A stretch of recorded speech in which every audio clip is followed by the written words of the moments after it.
یہی حال ہے سینٹ میں بھی. ہمیں فل خیبر پختونخوا سے تو ہمارا حق ہے کہ ہمیں فل سیٹیں ملنی چاہیے، اپوزیشن کو ایک بھی نہیں ملنی چاہیے. لیکن باہر صورت پاکستان میں انصاف، پاکستان کے نظام میں انصاف تھوڑا کمزور ہے، بدقسمتی ہے.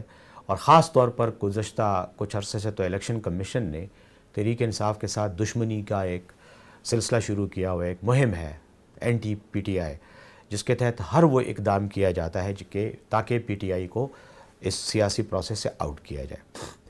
اس سینٹ کے الیکشن میں بھی الیکشن کمیشن ہی کے بعض فیصلے جن کا قانون میں، آئین میں نہ تو کوئی بنیاد ہے، نہ ہی ان کا کوئی جواز ہے، ان فیصلوں کی وجہ سے سینٹ کا الیکشن بھی متنازع ہوا اور یہ پرابلم پیدا ہوا. آپ دیکھیں کہ خیبر پختونخوا میں ریزرو سیٹوں کا جو معاملہ پیدا ہوا، جو بنا، یہ بنیادی طور پر الیکشن کمیشن کے غلط فیصلے ہیں. 94 ایک رول ہے الیکشن کمیشن کا اور 104 ایک سیکشن ہے الیکشن ایکٹ 2017 کا. اس کے تحت کسی بھی سیاسی پارٹی کو ریزرو سیٹیں اتنی اس تناسب سے ملیں گی جتنی ان کی ڈائریکٹلی الیکٹڈ ممبران ہوتے ہیں. چلیں ان کو آپ دے دیں جتنے بھی ہیں ان کے، اس حساب سے آپ اپوزیشن کو پارٹی وائز سیٹوں کے تناسب سے آپ ان کو ریزرو سیٹیں دے دیں.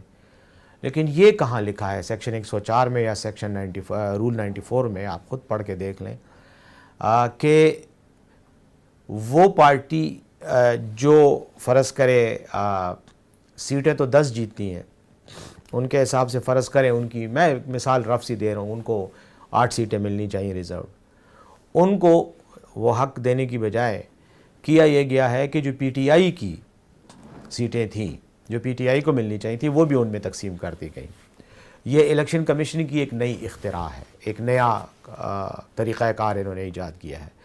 تو یقیناً ہمیں اس پر تحفظات ہیں. ہم ہائی کورٹ بھی گئے، بدقسمتی سے ہائی کورٹ نے اس ایشو پر بات کرنے کی بجائے کہ ایکسٹرا سیٹیں باقی پارٹیوں میں کیسے بانٹی گئی، الیکشن کمیشن کے حق میں فیصلہ دے دیا اور ہمیں یہ حکم دے دیا کہ ایک ہی دن میں انتخابات بھی کرائیں، ان سے اوتھ بھی لیں اور پھر سینٹ کے الیکشن بھی کروائیں.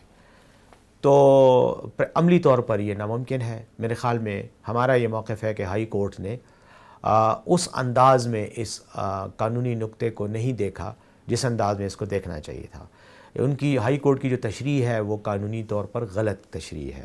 تو اس لیے ہم نے سپریم کورٹ سے رجوع کیا ہے. سپریم کورٹ کے پاس یہ مقدمہ یا یہ فیصلہ، یہ معاملہ زیر سماعت ہے. جیسے ہی سپریم کورٹ سے فیصلہ آئے گا تو اس کے بعد ہم اس طرح ایکشن لیں گے. لیکن الیکشن کمیشن کے پاس کوئی اختیار نہیں ہے آئین کی غلط تشریح کرنے کا. ایک دوسری بات یہ ہے کہ الیکشن کمیشن کی بدنیتی کو ایک اور طریقے سے بھی میں آپ کے سامنے واضح کرنا چاہتا ہوں کہ جس دن سینٹ کا الیکشن تھا اس دن انہوں نے کیا کیا کہ وہ ارکان جو ابھی منتخب بھی نہیں ہوئے، یعنی انہوں نے حلف نہیں لیا، صرف الیکشن کمیشن نے نوٹیفیکیشن دے دیا، وہ آ کر اسمبلی میں بیٹھے ہوئے تھے. ان کو گھسا کر اسمبلی میں سیٹوں میں بٹھا دیا گیا، جس پر پھر بعد میں پی ٹی آئی کے ارکان نے شور شرابہ کیا تو ان کو نکال دیا گیا.